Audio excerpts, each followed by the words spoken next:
Olá, começa agora mais um programa Na Boca do Monte. Hoje vamos falar sobre a situação de pessoas que vivem em áreas de risco, como em costas de morros e perto de margens de cursos d'água aqui em Santa Maria, lugares que oferecem perigo aos moradores. Além disso, vamos falar de soluções para esses casos. A repórter Francine Boijing e o cinegrafista Otávio Brasiliense visitaram alguns desses locais e é isso que nós vamos conferir agora. Na Vila Bilibil, região nordeste de Santa Maria, o desmoronamento é motivo de preocupação para esta dona de casa, que mora no local há mais ou menos 22 anos. O meu não é um terreno completo, mas foi vendido, eu paguei por isso aqui. E a maioria dos vizinhos aqui todos têm escritura, que compraram e pagaram, né? E a única coisa que a prefeitura diz que eles não querem indenizar ninguém, e a gente vai lá para outras casas, tem que pagar igual. Além do medo que a família da dona Irene tem deste morro vir abaixo, outra preocupação é que eles percam novamente a casa, como já aconteceu há 3 anos atrás, tudo em função das fortes chuvas. Aí é só eu e minhas filhas. Eu tenho medo, porque eu trabalho, eu deixo minhas filhas em casa. E tem dias quando começa a chover, eu me preocupo muito, tem noites que eu não durmo. Falar bem a verdade, tem noites que a gente não tem sossego aqui. Porque uma vez o meu terreno sul desmoronou. Ele veio abaixo, minha casa já caiu. Então eu sou uma que chega inverno, época de chuva, eu tenho muito medo de ficar aqui. E eu tô louca para ir embora aqui, conseguir um lugar melhor para ir. Queriam que a gente fosse lá pro Cipriano da Rocha, até já saiu as casinhas lá que era para nós, mas a gente trabalha aqui. Todo mundo a gente adquiriu aqui por perto, porque todo mundo trabalha, que tem bastante gente que são chapa. E as donas de casa e tudo trabalham como doméstica, né? Daí a gente gostaria de ficar aqui por perto, que o nosso problema é o nosso serviço. Já no quilômetro 3, também na região nordeste da cidade, a família do seu Loreno convive com outro risco, os alagamentos.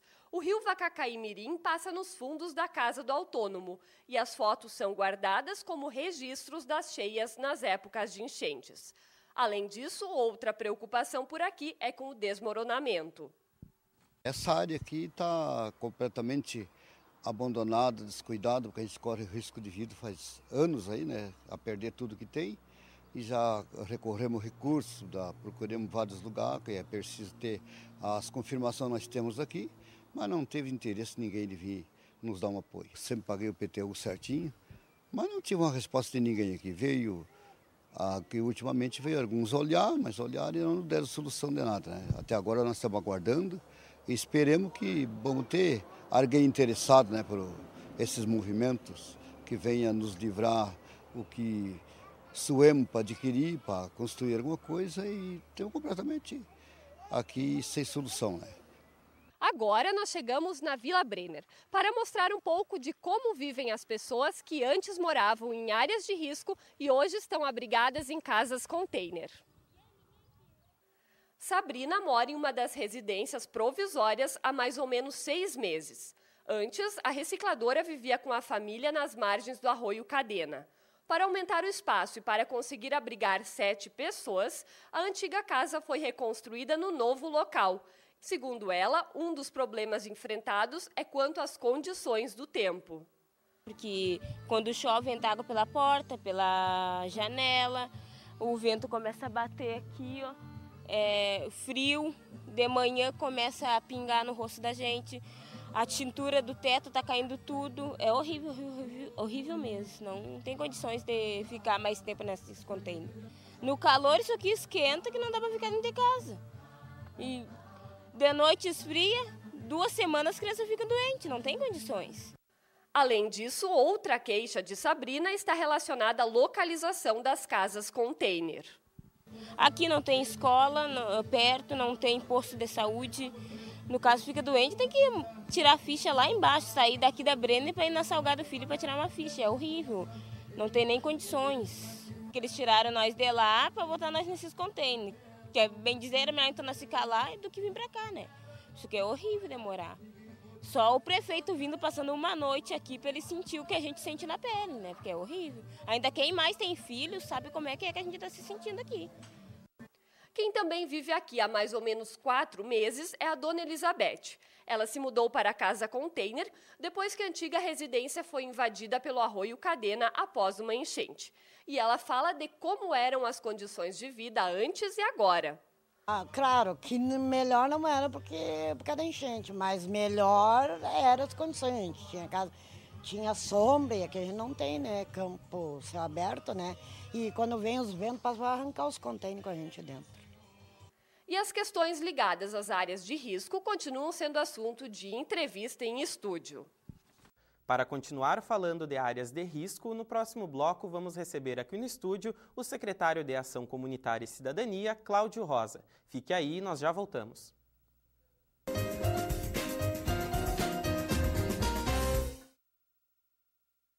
Desde o início da TV Unifra, nós trazemos o cotidiano de Santa Maria.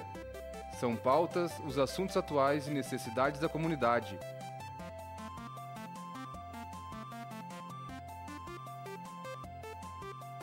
Apresentadas e discutidas, mostrando todos os lados.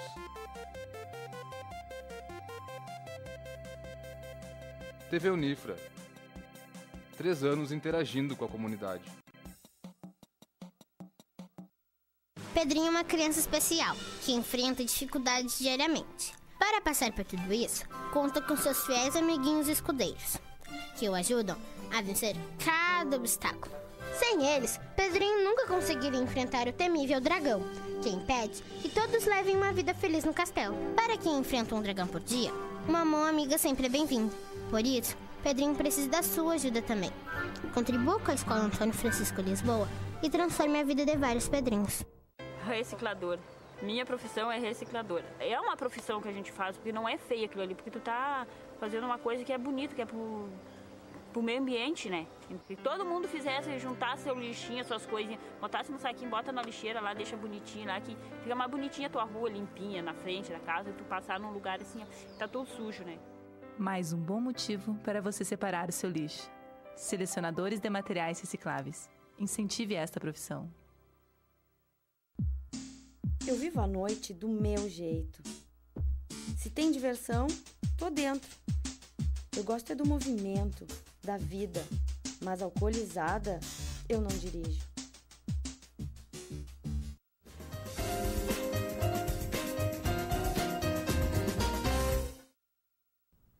Neste bloco, recebemos aqui no programa o secretário de Ação Comunitária e Cidadania, Cláudio Rosa, para falar de assuntos ligados às áreas de risco de Santa Maria. Muito obrigado pela sua presença, secretário. Eu gostaria de começar perguntando para o senhor qual que é a primeira providência da Prefeitura quando é decretado que uma família está residindo, no caso, em uma área de situação de risco. Nós em Santa Maria temos vários casos de pessoas que moram em área de risco, né? E o que a gente faz? A gente vai, notifica, vai à Defesa Civil, faz o levantamento, faz um laudo, passa para a Secretaria da Habitação. O grande problema que nós enfrentamos hoje na cidade é aquilo que colocou a senhora da Vila Biribiu. É que eles compraram terrenos em áreas de risco, né, e aí eles se negam a sair dessas áreas todas. E aí cria um problema sério. Um problema sério porque não tinha um controle na cidade das áreas de risco. Hoje a gente tem todo um levantamento de todas as áreas de risco da cidade de Santa Maria e começamos um trabalho de conscientização dessas pessoas, né, e principalmente com esses desastres que têm ocorrido no Brasil inteiro, que tem mostrado, né, porque antigamente não tinha desastre, hoje tu vê os desastres e a televisão está mostrando permanentemente os desastres que têm ocorrido. E através disso a gente está fazendo um trabalho muito forte de conscientização. Secretário, quantas áreas seriam mais ou menos aqui na cidade? Quantas famílias estão sendo atingidas? Hoje nós temos as áreas problemáticas. Vila Biribiu, né, que ela desmoronamento permanente e está cedendo a rua. E nós temos feito um monitoramento todo, ameaça chover, nós estamos lá com essa equipe da Defesa Civil lá nessas áreas, monitorando ela, né, o volume d'água, a movimentação de terra. Depois nós temos a Vila Nossa Senhora Aparecida, a Canários, a Bela Vista e nós temos aí no Passo dos Vebros, que são as áreas mais complicadas que nós temos hoje e as mais perigosas que a gente tem na cidade. E quantas famílias, mais ou menos? Isso aí deve dar em torno de umas 350 famílias, né? Na beira do Cadeiro, uma quantidade muito grande de famílias já foram reassentadas, ou no Cipriano Rocha, ou outros que estão nesses containers, né, que agora a Prefeitura vem trabalhando para resolver o problema. E o grande problema desse loteamento da Brenner, que as pessoas estão no container, foi que nós fizemos 3 licitações. Né? O preço inicial que a Prefeitura fez pelas casas era em torno de 18 mil, que foi as casas do Cipriano. Não apareceu nenhuma construtora interessada. Foi aumentado para 22 mil, não apareceu nenhuma construtora interessada. E agora o prefeito levantou o valor para 28 mil e parece que agora tem uma construtora que daí vai fazer as casas. Então, nesse tempo, tu faz uma licitação, faz outra licitação, tu perde muito tempo nessa questão toda. E aí, realmente, os containers são casas de passagem, para ficar um curto espaço de tempo, não todo esse tempo que eles estão ali. Então, há quanto tempo elas já estão aqui em Santa Maria? Tem aí 4, 5 meses. Aí, e né? Tem um prazo, mais ou menos, de quanto tempo elas continuam Tem um prazo agora, tu vai ter que iniciar as casas, até terminar as casas. Tu não tem outra coisa para fazer agora, se não terminar essas casas para sentar elas nas casas, para colocar elas nas casas que estão ali, né? E só que a áreas que eles estavam é na beira do Cadena. E aí é um problema sério, porque a própria população também não se ajuda. Eles vão justamente se colocar aonde que não pode colocar. Mesmo sabendo que eles têm que estar no mínimo 30 metros de arroio para construir, eles vão para lá. É o caso ali do quilômetro 3. A gente viu o senhor ali, está onde? Está no leito do arroio. Né? E além de estar lá no leito do arroio, a quantidade de lixo que ele tem ali, porco no arroio, como a imagem mostrou. Bom, se ele sabe que está em área de risco, está avisando que ele está em área de risco, que não pode construir ali, como é que ele vai construir? E aí botar todo o dinheiro que ele tem naquela área de risco, fazendo uma casa de material, né? Então ele assume o risco também. Quando tu vai para uma área de risco, tu acaba assumindo o risco. E é o caso que a gente tem enfrentado. Agora mesmo, a Nossa Senhora Aparecida, nós acabamos comprando, a prefeitura comprou uma área muito próxima ali, né, onde tem um campo de futebol e uma outra área foi desapropriado, para reassentar eles o mais próximo possível. Além de estar numa área de risco em torno do Morro do Chechela, elas estão na nascente da barragem, né, que num caso de falta d'água na cidade de Santa Maria, vai ser utilizada essa barragem. Então, esta área ali, a casa da Nossa Senhora Aparecida, foi comprada toda a terra. Agora a gente fez um trabalho de conscientização para que os moradores saiam, porque é uma outra grande dificuldade. Como funciona esse trabalho de conscientização? Vai uma assistência social da prefeitura conversando com os moradores, a gente faz reunião com as lideranças da comunidade, lideranças comunitárias, os líderes da comunidade, conversa com eles para poder fazer esse trabalho. O Passo dos Webers mesmo, foi tirada uma quantidade muito grande de casas do Passo dos Webers, que fica na beira dos trilhos da rede ferroviária. E o risco é iminente de cair, o desmoronamento é iminente. Né? E aí tem um outro problema sério, a grande grilagem na cidade de Santa Maria. Tu tira uma pessoa da área de risco, antes dela sair, ela já vende a casa para um outro. Né? Então é um problema sério. Eu nem saí e eu já vendi a casa para outro. Eu estou indo lá para o Cipriano, mas a minha casa já está vendida. Então é um problema assim também que tu não consegue ter um controle absoluto sobre essas questões e as pessoas também não se ajudam. E nós estamos trabalhando bastante, o nosso governo agora tem trabalhado bastante, a gente tem levantado, nós fizemos um trabalho educacional na Vila Bilibil, onde teve a Defesa Civil do município, a Defesa Civil do Estado, teve o INPE, que faz o trabalho de levantamento, até porque se ocorrer um desastre, nós sabemos por onde nós vamos acessar, né? Para onde nós vamos entrar dentro da comunidade. Porque o que a gente viu no Rio de Janeiro, né? Quando deu aquele desastre todo? Qual era o caminho natural? Eram as ruas, as estradas. Mas a partir do momento que sumiu a rua, eles não tinham levantamento e mapeamento para onde acessar as comunidades. E o que a gente via pela mídia? Dizer o seguinte, a comunidade tal está isolada. Por quê? Porque o Poder Constituído não fez um trabalho, né, antes para saber por onde poderia acessar essa comunidade. Nós hoje temos que fazer esse trabalho em conjunto com o INPE, né, fizemos uma simulação de evacuação da Vila Bilibil no caso de desastre, fizemos todo um trabalho lá, justamente que é o trabalho de conscientização e que faz hoje com que as pessoas queiram sair de lá.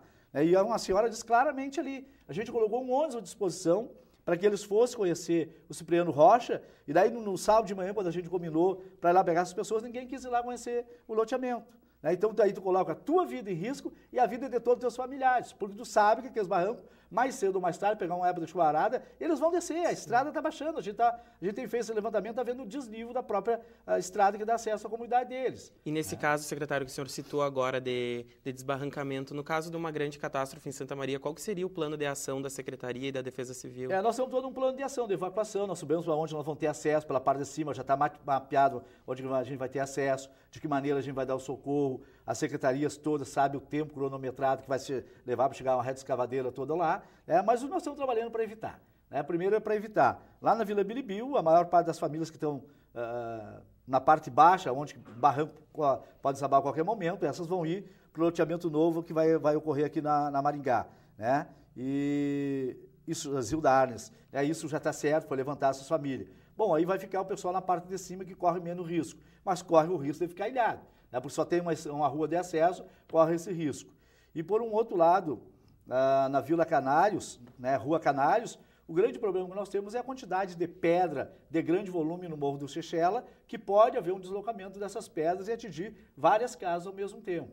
Bom, a gente vai fazer um trabalho também nesse sentido, eu conversando com a comunidade, para orientar e fazendo um monitoramento, que tu faz, né, porque tu vê qualquer movimentação, tu faz a evacuação imediata das casas, né? É isso que a gente tem feito monitoramento. E buscado sempre tirar essas pessoas da área de risco, sempre tirar as pessoas da área de risco. Já que o senhor citou ali na Vila Bilibiu, a gente tem o caso da dona Ireni, ela nos falou na reportagem que ela foi orientada a deixar aquele local, né, aquela área de risco, que ela seria realocada em outro lugar, mas que ela teria que pagar por esse local, isso é verdade? Os loteamentos da prefeitura, as pessoas pagam uma taxa simbólica, né? Hoje eu acho que está em torno de, não sei se está R$20, porque como é um programa do governo federal com as prefeituras do município, tu tem que dar uma contrapartida. Mas eu não teria problema em pagar R$20 por mês e tirar minha filha do local que é mensal, então, esse valor? É mensal. Pagar uma mensalidade por mês e não estar no local onde eles estão morando hoje. Né? Tu não tem tranquilidade de dormir, tu não sabe o que vai acontecer, tu não tem terreno, na verdade tu está na beira de um penhasco, né? Porque tu também não tem terreno, tu não tem um local plano, tu não tem um local para parar, para receber um vizinho, para tomar um chimarrão, né? Muitas vezes as pessoas, tu vai lá, as pessoas estão sentadas na beira da rua, que é o local que elas estão sentando, e aí nós não podemos também voltar ao passado, que nós tínhamos que pegar o loteador, pela lei do loteamento, não poderia existir aquele tipo de loteamento, é um loteamento irregular, totalmente irregular, e aí nós vamos pegar o loteador para penalizar o loteador, talvez nem exista mais, talvez a família não tenha mais recursos, não adianta nada. Então não adianta nós voltar ao passado, nós temos que trabalhar para frente e resolver o problema para frente para evitar que essas pessoas corram risco ou coloquem em risco a vida sua e dos seus familiares, né? Que é a coisa que eu acho que a coisa mais importante da gente é a vida e nós estamos trabalhando nesse sentido. Secretário, e o senhor já citou o caso que a Defesa Civil sabe, né, como atuar numa catástrofe. A comunidade ela vai ser pega de surpresa ou já foi feito algum tipo de simulação, de treinamento junto com a comunidade? Foi justamente isso, né, que a gente fez toda a simulação lá. Agora, o que nós estamos fazendo? Nós priorizamos essas áreas para criar os núcleos comunitários de defesa civil. Eles chamam-se NUDECs. Então, cada área dessa de risco vai ter o seu núcleo comunitário de defesa civil, em torno de 5 pessoas titular e 5 suplentes, voluntários da comunidade, que nós vamos dar treinamento, até inclusive eu acho que a Unifra vai dar a parte de primeiros socorros, né?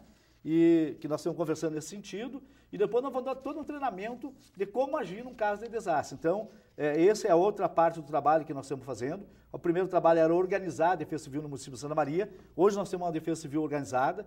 Nós temos uma das 25 cidades do Brasil que tem um cartão, né? Em um caso de desastre pode utilizar aquele cartão para compra de materiais, equipamentos, né? Tudo que tu precisar nesse momento. E o que a gente está fazendo? Com os núcleos comunitários, a gente pode ajudar, né? Os núcleos comunitários vão estar as pessoas altamente preparadas e qualificadas para fazer esse trabalho todo de orientação, né? São as primeiras pessoas que vão dar a primeira orientação, que é as NUDECs. Volto a frisar, Núcleos Comunitários de Defesa Civil. Vila Bilibiu, Nossa Senhora Aparecida, Canários e no Passo do Verde, que nós já criamos, que foi o primeiro núcleo comunitário de defesa civil de Santa Maria, devido aos alagamentos que dá no Passo do Verde. Aí tem lá mais de 300 pessoas que moram permanentemente lá, né? E que é um local que corre esse risco, né? Dá uma enchente, a água sobe lá 1 metro e meio, lá tem que evacuar todos os moradores, tirar lá de dentro do Balneário Passo Verde. Então lá nós já criamos o primeiro núcleo comunitário de defesa civil de Santa Maria. Secretário, como a gente viu na reportagem, o senhor citou também o problema do lixo lá no quilômetro 3. Como funciona esse tipo de serviço, como de coleta de lixo nessas áreas?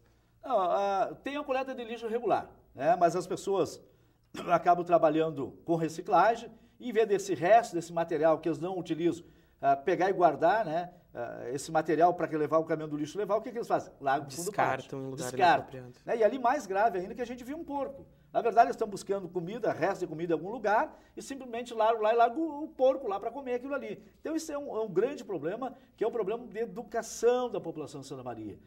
E a gente percorre a cidade, sempre fazendo vistoria, e tu vê que as pessoas, por falta de educação, eles acabam entupindo boca de lobo, que dá os alagamentos constantes em vários locais da cidade, e nesses casos aí os córregos, né, que é onde a água podia correr, não precisaria estar dando alagamento, e dá os alagamentos justamente devido à quantidade de entulho, sofá, geladeira, fogão e lixo em quantidade.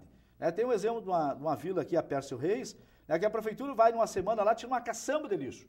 Daí tu vai outra semana, tá lá outra caçamba. Nós tivemos uma ação do Ministério Público na Pércio Reis, né, a comunidade denunciou os alagamentos, nós fomos verificar isso, tinha lá os sofás nas bocas de lobo e fogão nas bocas de lobo. Nós respondemos ao Ministério Público. Fomos sentar com a comunidade e dizer para a associação comunitária e para a comunidade, vocês têm que ajudar. Se vocês não ajudar, claro que vai alagar. Se vocês estão entupindo as bocas de lobo, se a prefeitura daqui não vindo recolher toneladas de lixo de vocês, na outra semana está cheio de lixo de novo e o caminhão passando na frente, então isso é muito complicado. A FISMA, que vai ser a nossa parceira para dar os cursos de primeiros socorros para as comunidades. Então, nós estamos fazendo todo um trabalho. Claro que o trabalho educacional é o pior que tem. Conscientizar as pessoas é a pior coisa que tem. Mas nós acreditamos que com a criação dos núcleos comunitários isso vai acontecer. Lá na Vila Nossa Senhora Aparecida, foi sábado a reunião lá, tinha em torno de 20 pessoas lá, né? O Elias coordenou um trabalho, que é um dos nossos membros da Defesa Civil, né? E tinha um monte de pessoas junto lá participando. Porque começaram a enxergar que eles estão no área de risco, né? Que é uma preocupação da comunidade, que os morros podem cair em qualquer momento, né? E que eles não têm, as casas estão simplesmente penduradas. Aí tu vai embaixo das casas para ver, os pés direitos que seguram as casas, muitas vezes arrebentado, tudo arrebentado. Aí tu tá numa bomba relógio, tu não tá num local com uma bomba relógio. Tu acha que está em cima de um suado, um tablado, e na verdade embaixo tem um barrancão lá e um desnível que a casa pode virar a qualquer momento. E esses loteamentos, secretário, são quantos em construção? Como está o andamento das obras? Hoje nós temos lá o Cipriano da Rocha, está sendo terminado o resto das casas que faltam, um lote de casas. Nós temos o Zilda Arnes, que vai ser entregue agora, talvez ainda até o final do mês. E nós temos começando agora o da Vila Brenner. Nós entregamos um outro na Venâncio Soares ali, que é um parque, apartamentos, né? Entregue 500 e poucos apartamentos, agora faz uns 20 dias, nem isso, que foi entregue. E então a gente trabalha, estou sempre trabalhando nessa expectativa. Agora nós vamos fazer a regularização também da Vila Natal em Santa Maria, além de regularizar que são pessoas que estavam em área de risco, tanto na Vila Lídia como na Arco-Íris e nas redondezas ali que saíram para esse loteamento, nós vamos fazer mais 200 e poucas casas novas para as pessoas que não têm condições de construir casa. Então, a prefeitura nesse programa, além de desapropriar a área, que a área não é do município, desapropriou e vai construir essas casas para as pessoas que não têm condições. Então, até o final do governo, a gente tem ideia de construir 4.600 novas casas no município de Santa Maria. Então, o que a gente diz? Que não há mais a necessidade das pessoas invadirem a área de risco para fazer a sua casa. É ir na prefeitura municipal, se inscrever nos programas da prefeitura, que ele vai ser encaminhado e adequado dentro da realidade dele. Tem loteamento para todas as faixas salariais no município. E um preço baixíssimo que vale a pena tu participar e tu realmente sair das áreas de risco. Em secretaria, esses loteamentos eles vão suprir toda a necessidade do município, de todas as famílias que moram em áreas de risco? Ele, talvez no primeiro momento não, porque aí tem um grande problema que a população de Santa Maria não sabe, que é a migração, a chamada grilagem, né? Porque nós vamos pegar a Nova Santa Marta. Se nós pegar as pessoas que entraram na Nova Santa Marta e as que tem hoje, no mínimo 4 ou 5 já passou por alguns terrenos. De 4 a 5 pessoas já venderam isso. Bom, o município não tinha esse controle habitacional da cidade. Agora começa a ter um controle. Até porque existe o CAD único, né, que é um programa do governo federal, e que tu faz um cadastro único que vale para o Brasil inteiro. Foi agora que ocorreu. As 25 inscrições eram de pessoas que já tinham sido beneficiadas pelo programa em Porto Alegre e que estavam tentando pegar os pares da Venâncio. E que quando chegou na Caixa Econômica Federal, pelo programa do CAD único, eles foram automaticamente tirados fora, foram excluídos porque já tinham ganhado casa em Porto Alegre. Então a grilagem ela se dá no estado inteiro, tem pessoas que não se preocupam em trabalhar e simplesmente invadir uma área de risco, vende aquele terreno, vão para outra área de risco, vende aquele terreno, vão para outra área de risco, né? E eu digo isso porque eu conheço, eu praticamente negociei todas as ocupações que houve em Santa Maria, né? E na minha opinião, hoje não há a necessidade de ter ocupação em Santa Maria. E rapidamente, secretário, eu quero te perguntar, existe algum tipo de penalidade para essas pessoas que se recusarem a sair de uma área de risco ou então que voltarem para a área de risco depois que forem realocadas? Tem um problema sério. Por exemplo, a Vila Bilibil. A Vila Bilibil passou por um processo da Promotoria de Defesa Comunitária, o promotor João Martins Adé de Castro, certo? Que nos chamou, nos disse para a prefeitura para que a gente arrumasse as casas para os moradores. Nós arrumamos as casas para os moradores. Os moradores não quiseram sair, nós voltamos para a promotoria. Bom, tu está nos dizendo, nós obrigando o município tem que arrumar casa para as pessoas que estão em área de risco. Bom, está aqui o documento que a pessoa se negou, então tu assina aqui. E levamos novamente para o promotor agora, certo, vai nos dar uma resposta, né, porque como a promotoria abriu um processo para tirar as pessoas de área de risco e as pessoas não saíram, né, ele vai ter que nos dar uma resposta.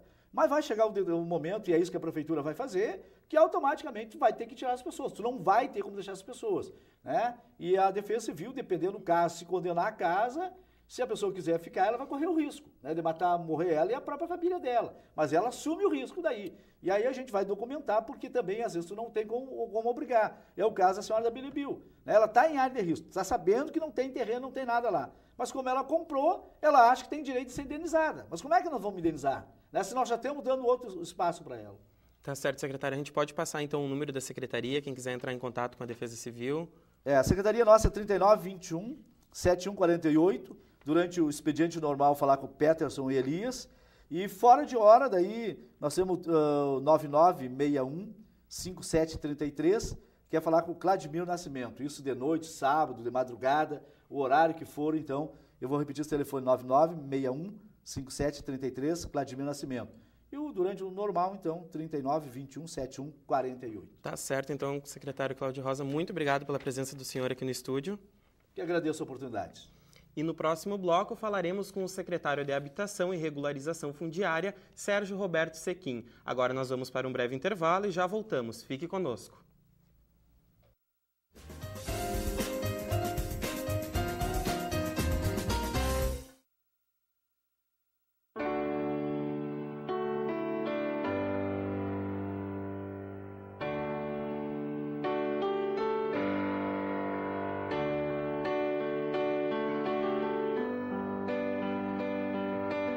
E no fim de tudo, pipa e vento, num belo momento, vão chegar ao céu. Assim como a pipa precisa do vento para voar, a Estação dos Ventos precisa de você. Colabore! Oi pessoal, sou o Benjamin. Estou aqui para dar um recado a vocês. Ao saírem das salas e ambientes de trabalho, desliguem o ar-condicionado. Energia, para economizar, só precisa lembrar. Para desenhar a vida é preciso nascer. Para viver a vida é preciso saber. Saber amar, dar carinho, fazer acontecer. Colorir a vida é renascer. Doação de órgãos, pinte essa mensagem.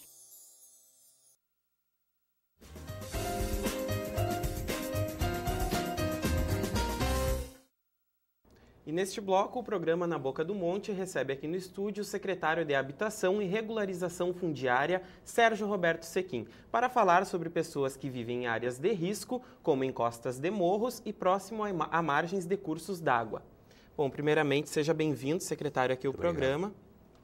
Queria começar perguntando para o senhor, secretário, a gente viu ali na reportagem que uma moradora convida o prefeito para passar uma noite, né, lá nas casas containers. O senhor, a prefeitura, conhece a realidade lá do local? Já passaram por um tempo também lá pelo local? Nós conhecemos a situação atual e a situação anterior, né, que era ao lado do campo do Guarani Atlântico, uma área de risco, de muito risco, muito mais do que onde eles estão. E na oportunidade, então, alagamentos, aquelas inundações, e realmente as casas estavam sendo levadas, né, pelas enxurradas. E hoje a situação ela não é boa, mas é um paliativo. Um paliativo por quê? Porque existe um projeto, né, um projeto para relocalizar essas famílias. Nós temos um projeto para 450 casas, 384 na região da Vila Brenner, e 64 na região de Vila Lorenzi, que também são situações de risco. Houve um atraso. Na verdade, esse paliativo já era para ter sido resolvido. Não foi resolvido por quê? Porque foram abertas 2 licitações. Infelizmente, nós não tivemos vencedor. Numa primeira oportunidade, numa segunda oportunidade, não apareceram empresas para participar. O que houve? Houve um acerto com a Caixa, onde aumentamos o valor do custo da construção civil para essas casas. Então, com esse aumento, houve um atrativo. Então, empresas participaram. Apareceram 2 empresas. Né?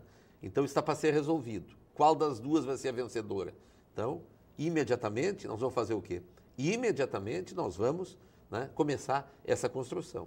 e esse pessoal da área de risco, então, vai ter uma moradia digna. Então, na verdade, é obrigação do município. Sabemos da obrigação, mas são aqueles trâmites burocráticos que no setor público nos impedem, às vezes, de resolver determinada situação. Então, é uma situação que nós queremos resolver. Claro que conhecemos, agilizamos a instalação da rede d'água, de luz, a parte de esgoto. Não é uma situação confortável. É um pouco melhor de onde estavam, mas queremos que, num futuro, eles se sintam felizes, numa área onde vai ter toda a infraestrutura, pavimentação, água, luz, esgoto. E é importante também nós fazermos uma observação nisso aí, né? Das 386 residências desta área, né? Houve já uma definição de quem vai ocupar, né? Já houve uma definição. Preferência para quem? Área de risco. Então, muitas pessoas realmente merecem área de risco. Mas nós vamos fazer um recadastramento, eu já estou entrando em contato com o Ministério Público, para que realmente ocupe aquelas pessoas que realmente precisam, né? Existe um critério, não é só área de risco, não é? São chefes de família, são senhoras com filhos menores, não é? Um idoso que acompanha, um portador de estado especial que também acompanha. Áreas então, de risco seriam, então, só mais um critério de prioridade. É mais um critério de prioridade. É bom que se diga, né? Vou falar rapidamente os critérios, né? Então, há um percentual para idoso, que é cerca de 3%. Portador de estado especial são 2%. Nós temos até 50% para moradores de área de risco. E o restante 45%, então, são para aqueles casos que contêm até 2 critérios. Quais são os critérios? Morador, no caso, filhos menores, não é?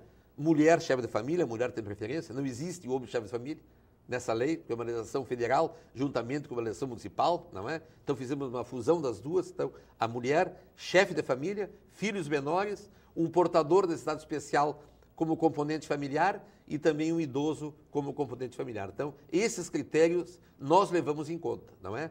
Então, nós vamos ver se realmente as 386 famílias, todas essas estão dentro do critério. E o promotor nos pediu isso aí. Então, nós vamos fazer um recadastramento. Então, porque o social não podemos brincar, deve haver seriedade, né?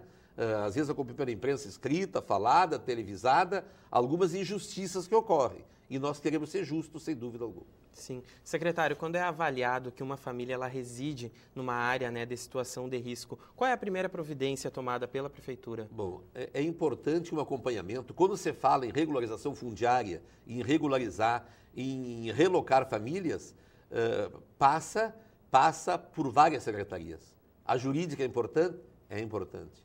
É importante também o serviço social, que vai confirmar, porque alguém vai dizer, eu estou em área de risco. E se eu não for confirmar, como é que vai, né? Então, é importante também o serviço social e depois, então, a parte urbanística. Então, baseado nisso aí, você faz a inscrição, não é? E a partir daí, vamos ver qual é o local onde vamos construir. Porque, às vezes, a pessoa está em área de risco e acompanhando a reportagem, muito bem feita pela nossa Unifra, nós acompanhamos o seguinte, né? Tem pessoas que dizem assim, eu estou em área de risco, mas o loteamento X ou Y ou Z não me interessa, porque a minha família reside nessas proximidades, o meu trabalho é aqui, escola dos meus filhos é aqui, então não vão se sentir bem no outro local. Então é importante, né, que além de nós definirmos que é área de risco, para ver se a família também se interessa em ir naquele local. Sim. E quem faz essa avaliação, secretário? A própria secretaria, juntamente com a Secretaria de Assistência Social, não é? Nós temos o PAC Social, a parte jurídica, enfim, não é? É um trabalho em conjunto que a gente faz, sem dúvida alguma. As casas containers, como a gente viu na reportagem, alguns moradores reclamam que eles estão realocados num local distante de escola, de posto de saúde. Quando é definida essa área, é levado em conta esse tipo de situação, de proximidade, quanto às necessidades? Claro que é levado em conta. Eu me lembro, né? Eu me lembro quando iniciamos o núcleo habitacional Tancredo Neves. Era um mato, não havia pavimentação, não existia nada. O pessoal dizia, mas onde é que eu vou morar? Na Tancredo, que tristeza. Hoje, a situação é outra. Hoje é uma cidade, a Tancredo Neves. Nós temos a escola, nós temos o mercado, nós temos toda a infraestrutura. Então, na região da Vila Brenner, da São João Batista, da Brenner, nós temos escola, não é? Nós temos a infraestrutura. É que esse pessoal aí, realmente, eles estavam numa outra região. Então, quando foi feita essa relocalização, o que aconteceu? Eles estavam na escola do Antônio Reis, da Salgado Filho, ou na Marechal Rondon, quer dizer, eles estavam, né, já ocupando esses equipamentos urbanos naquela redondeza. Estão indo para aí, até existe, não é? Mas algum transtorno tem, mas sem dúvida alguma, com o tempo vai ser resolvido, sem dúvida alguma. A gente tem um prazo, secretário, de mais quanto tempo essas pessoas vão ficar morando ainda nos containers? Tão logo concluirmos as casas, a construção dessas casas, essas pessoas têm prioridade. Então, vão ocupar imediatamente, sem dúvida alguma, essas casas da Vila Brenner. E o transporte público, secretário, nesses lugares, ele é eficiente? O transporte para crianças, no caso que vão até a escola, transporte escolar, ele funciona lá nessa localidade das casas containers? Com certeza. Com certeza, a Vila São João Batista e Brenner é uma vila muito antiga na cidade, né? A maioria das ruas já pavimentadas, iluminação, enfim, tudo isso aí existe, né? Claro que no momento que há essa relocalização urgente e é um paliativo, não é? Nem tudo é previsto no mesmo momento. Mas, né, aos poucos, né, de acordo com a necessidade, essa situação vai sendo resolvida, sem dúvida alguma. E quando da construção, então, dessas 386 casas, tudo estará previsto, não é? Ampliação de linha de ônibus, a escola da Vila São João Batista e Brenner, temos que ampliar, vamos ampliar, sem dúvida alguma. É o que ocorreu no Diácono João Poçobon, no loteamento Paróquia das Dores, sem dúvida alguma. Há uma ampliação da escola, era até quinta série, já tem oitava, já tem creche, enfim, não é? Tem muitas entidades filantrópicas particulares que no momento que vem essas instalações, essas novas, também vão ajudar. Então, o início nada é fácil, mas logo, logo, então, é obrigação do poder público complementar com essa infraestrutura e também com os equipamentos urbanos. Sim, e secretário, sei que a gente tem algum prazo, assim, pré-definido para a retirada dessas pessoas dos containers? Bom, a dos containers, nós estamos em fase de licitação. Pela terceira vez, não é? Pela terceira vez, nós abrimos essa licitação. Nós temos duas empresas. Uma das duas vai ser a vencedora, né? No momento que houver essa definição, se assina a ordem de serviço e imediatamente começa a construção dessas casas. Então, tão logo, né? Eu estimo questão de 6 meses, 8 meses, né? Essas famílias podem, né, no caso da licitação, dar certo, enfim, não ter algum impedimento legal, de parte jurídica, enfim, a situação deve ser resolvida. Tá certo. E, secretário, assim, rapidamente, se o senhor fosse elencar alguns pontos de Santa Maria como os principais, assim, áreas de risco, quais o senhor... A Vila Bilibiu é uma delas, a região aqui do bairro Itaré, né? A Rua das Pedreiras, o Canários, aquela região da Nossa Senhora Aparecida, né? Que o pessoal chama de Churupa, mas não é, é a Nossa Senhora Aparecida, então aquele pessoal vai sair, não é, lá do Parque da Barragem, vão para o outro local, né? Nós temos vários locais, lá na região do Campo 3, próximo ao Vacacaí, né? Na região lá do Passo dos Weber, lá em cima, próximo à Vila Vitória, Nossa Senhora do Trabalho. Né? Mas uma das preocupações, é muito importante isso aí, importante frisar o seguinte, que muitas pessoas, elas são contempladas no Minha Casa Minha Vida ou num outro programa. O município tem carência na fiscalização. Então, o que ocorre? As pessoas são contempladas e o executivo teria a obrigação de, em conjunto, dizer o seguinte, olha, na semana que vem, gente, nós vamos retirar a casinha de vocês daqui. Vocês já foram contemplados numa outra. O poder público não faz isso. O que as pessoas fazem? Ao sair, vendem. Teve gente que vendeu 2 vezes a mesma casa. Então, quer dizer, quando é que vamos zerar o déficit? Nunca. Então, é uma das preocupações que também, e eu digo preocupação e falha do Poder Executivo, não é? E eu me incluo no sentido de que temos que coibir isso aí. Quer dizer, está em área de risco, ocupou a casa, demule imediatamente. Tá certo, secretário. Infelizmente, nosso tempo está acabando, a gente vai ter que encerrar.